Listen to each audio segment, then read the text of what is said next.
beer with Ross from Runnerspace.com. Hi, Ross. What's up? How you doing today? I'm good.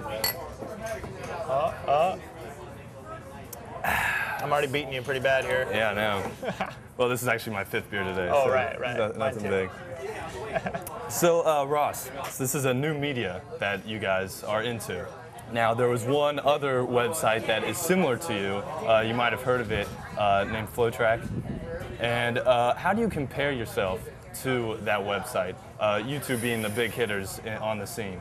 Mark actually came to my place before FlowTrack came out, and we had, good conversations. At that point, I thought that our site was going to come out about, 9 months before it actually did, and I kind of told him quite a bit of kind of the stuff that we were planning on doing.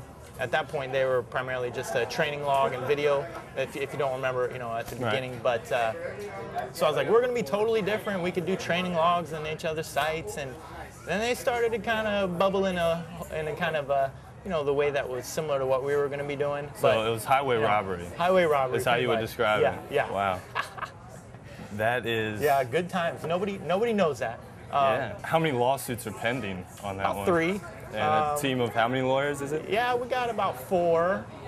Wow. Yeah. So, Ross, in the grand scheme of running websites, you have Runnerspace, which is kind of like your CBS, FlowTrack, which is kind of like NBC, and then you have 3,000 Miles to the Trials, which is basically like the Playboy Channel. Right. Which one do you see as a bigger threat, us or FlowTrack? Well, the political answer is, there's really no threats. I mean, it's all about, everybody trying to cover this sport as good as everybody can be. But, the real answer is you guys. If you guys can have a site where there's girls running topless, I think pretty much all the running guys in the whole running universe are going to go to your place. So I would consider you guys a threat. Coming August 25th. Yeah. Topless. Let me ask you this. In a West Side Story knife fight, who wins between you and FlowTrack? If it was because in this scenario, you have to consider both dance moves and how well you wield a knife. Which I'm trained in both. He'd probably get me in the knife action, but so I might be close. I might be able to move out of the way. Yeah. Maybe spin on my head a little bit. All right. Yeah. Okay. I'm a better dancer than you, though. Yeah. What if you're in the fight? That's what I'm saying. If we were in the fight, then we dispatch everyone.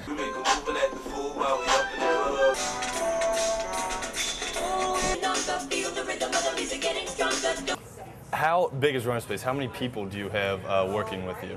Right now, it's about 14 people that are, involved in one way or another. Whether it's just friends or old college buddies or people that are running right now. It's a lot of love. In Eugene, there's so much love. That can sort of spread.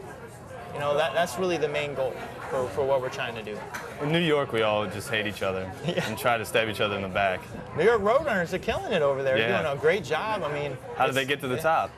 By killing it in New York backstabbing. Yeah, okay. New York style. On the subways? Exactly. She already done a couple of stabbings? Yeah. Oh, well, yeah. You heard of Run Insight? Yeah. Out of there. Done? Who do you think did that? That stuff doesn't just happen. So, Runnerspace, let me ask you about the history of it. How does something like that get started? How do you get funding? How do you get, that team of people together? Well, it all started 2.5 years ago. I drew up the whole entire site, and I said, what will it take to make this thing actually happen?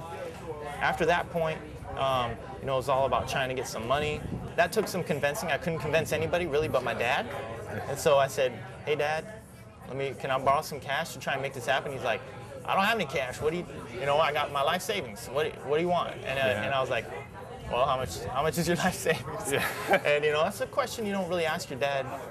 I ask him every other week, actually. After each one of my benders. After each one of my benders, I ask him. And how big is your will? It's getting smaller by the day. Smaller by the day. Now it just pays for itself, or? It definitely doesn't pay for itself.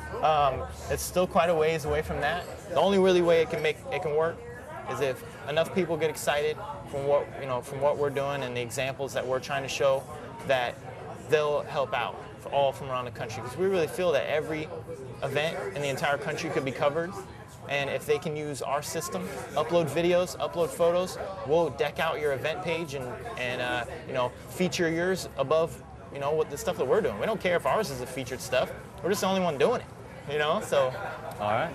So there you go. Doing it for the love of the sport is basically how you would, would describe it. It's not an income thing or anything like that. No, you're not going to make money on track and field. I'll tell you that. It's just, you know. Because we're in it for the money. Yeah, I can tell. To climb the ladder, make money, and get out of it. I don't even like track. So to recap, we have you hate flow track.